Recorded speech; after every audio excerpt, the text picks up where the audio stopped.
Ses chansons et ses prises de parole reflètent un engagement sans faille. À 26 ans, comme le revendique, sa notoriété doit servir à faire passer des messages à ses jeunes fans. Notamment des phrases qu'elle aurait bien aimé entendre, dans sa stricte enfance catholique et conservatrice et sur lesquelles elle s'est confiée dans une interview au Monde. Si est cela que j'ai envie de dire aujourd'hui à tous les jeunes, filles et garçons, aime qui tu veux. Quelle que soit ton orientation sexuelle, tu n'es pas anormal. J'aurais tant voulu qu'on me le chuchote à l'oreille quand j'étais ado, explique-t-elle, particulièrement touchante.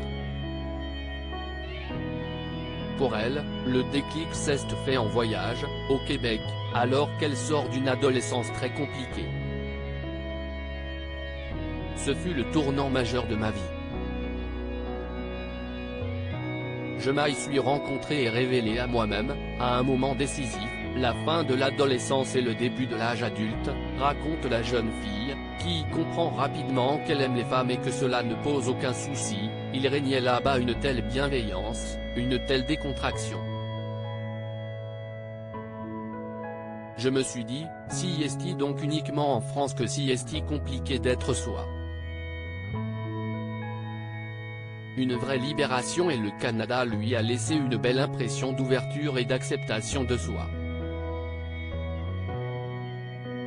On y a le droit d'être gay ou lesbienne dans la plus totale indifférence.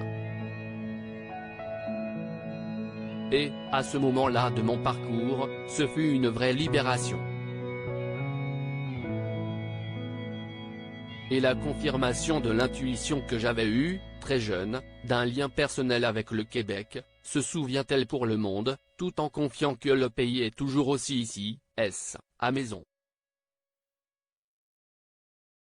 Aujourd'hui détaché de à famille, de ont éducation, des normes qui, elles, opprimaient insidieusement, la jeune fille se consacre à sa musique, qui l'épanouit pleinement. Mais pas uniquement, dans sa vie privée, elle est particulièrement heureuse avec la chanteuse québécoise Safia Nolin, qu'elle a fini par épouser et avec qui elle vit. À Montréal. Une belle histoire qui la remplit de joie et apaise ses tourments intérieurs.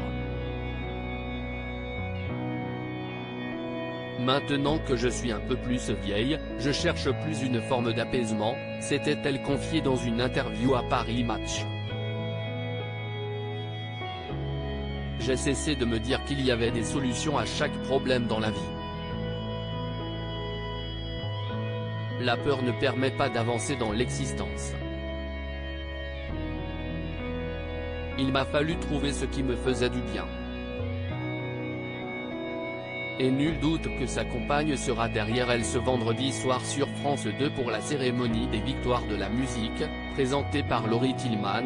Pomme est nommée en tant qu'artiste féminine de l'année, face à Angèle et Isia, et pourrait également décrocher la statuette de l'album de l'année pour Consolation. De belles récompenses qui couronneraient une année bien remplie.